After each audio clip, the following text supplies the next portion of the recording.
finally getting my chance to review this film. I cannot wait. I'm so excited. So let's dive into that review right now.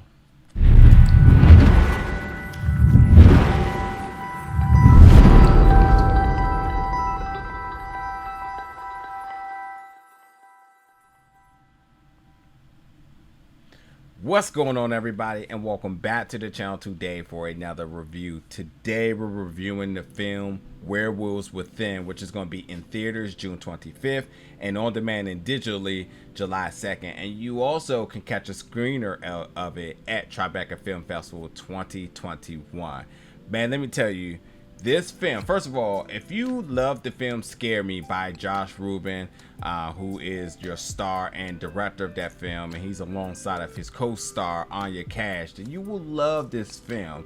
And after that, I just became a fan. And then when I saw that he had another project coming out, Werewolves Within, I was like, oh, I can't wait to check that out. And of course, I'm thinking maybe the film festival circuit, whatever it may be.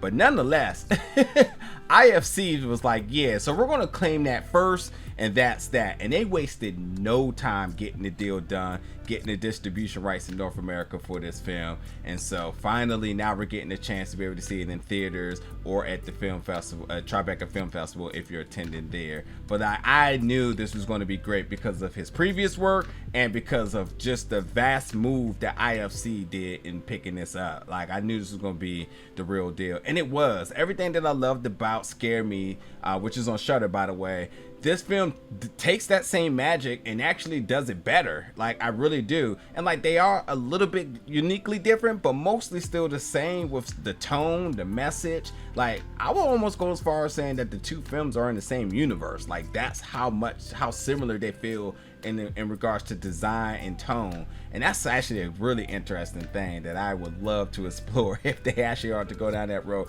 And hey, you know what? Let's get a trio of films in here. Add one more after this if that's what we got to do to bridge the two worlds. But yeah, this one, much like Scare Me, also has a cast full of people who is just so charismatic that they can just carry a film by their mannerisms and their dialogue. You have Sam Richardson, who was just voicing in MODOK. You have Harvey Guillen, who I feel is the best character. I feel like he is the best character from the show, What We Do in the Shadows. And then you have Milana Vayntrub, who is known as the AT&T girl. And that's just a sprinkle of the cast. But like, yeah, these are some of the notable names that jump out at me that you definitely need to keep an eye out for. So what's happening in this film, though, is that you have Sam Richardson character Finn, who is a newly arrived forest ranger in this town. He is alongside of a postal worker, CECILY, who's played by Milana. And the two of them, you know, getting acclimated with each other, just deciding to do just a quick tour around the town so that, you know, he can get familiar where everyone lives and who's who. But while at the same time, too, the town's already divided because there's a new pipeline plan coming through. And, you know, some people for it, some people are against it, and it's just creating drama. But while they're doing this survey, they realize that some damage has been vandalized or destroyed, like a generator, because a wolf. It appears to be some wolf of some sort. Not to mention someone also is dead. So while at the same time they're trying to keep peace amongst each other for the disagreements in the pipeline project, they also have to keep everyone safe because there seems to be a terror on the loose. And then once you put everybody together in this community under one roof, then everybody start pointing their finger at each other, like, well, what about if one of you all are actually the wolf and it's not really some random wolf that's just terrorizing the town? So yeah, that's the premise of this film. It gets very interesting. I mean, it's a lot of drama, so it has ton of good dialogue. It's so funny. It is a horror film, and with it being comedy, you just bridge it all together, and it's a really good dark comedy. The trailer is so fantastic. Like, you're getting that and just the entire film. So if a trailer is like 2 minutes and this film is like an hour and a half, you do the math, you just getting that trailer over and over and over and over, and it just does keep getting better and better. It's so enjoyable. Sam Richardson is just fantastic. I've just been growing as a fan of his work more and more, and he's just so fantastic, so comfortable. And man, I don't even know how some of these people can work with each other, considering how funny one another is. Like, how do you keep a straight face, folks?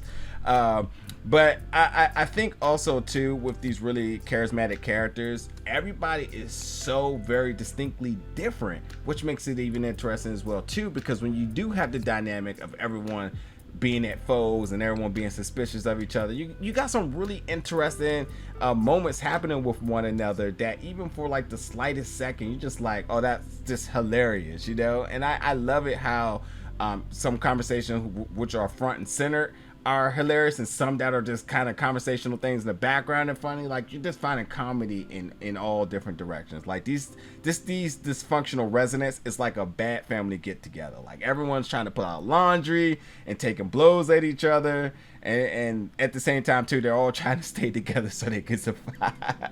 So yeah, there's a lot of twists and turns in the plots, a ton of laughable moments. The sound mixing is really, really good. The low light visuals are fantastic. And also too, which is really random, I really don't know how to explain this, but I really love the usage of the color red in this, from like the glares from the fireplace and then like the red neons. Like, red is just done really like good. Like, for some reason I had to put that in my notes. Like, red just really stood out to me so good. And then the last 10 to 15 minutes of this film, it's just fantastic. It's really the icing of the cake. It is the driving factor to end this film on a very, very good note. It's really wild, to be honest. With that being said too, there's some good gore and costume makeup design as well too, so that I definitely keep an eye out for that. While we got glimpses of things and Scare Me, I mean, they really went in on this one as far as bringing the visuals to life. So yeah, Josh is pretty good, and I think that his style of directing is something I'm very fond of. And I think that this film, if you love Scare Me, you're just gonna even love this one even more, because it's just really good. But yeah, folks, that'll do it for the review. Definitely jump in the comments and let me know your thoughts about this film. If you are going to check it out in theaters, definitely you're going to have a good time. Video on demand is also a good option. But if you're also at Tribeca Film Festival, definitely go out the way and check this out, because it's really, really good. But yeah, folks, jump in the comments, let me know your thoughts about this film. And as always, folks, stay tuned, because we got more reviews coming very soon. Thank you for watching, folks.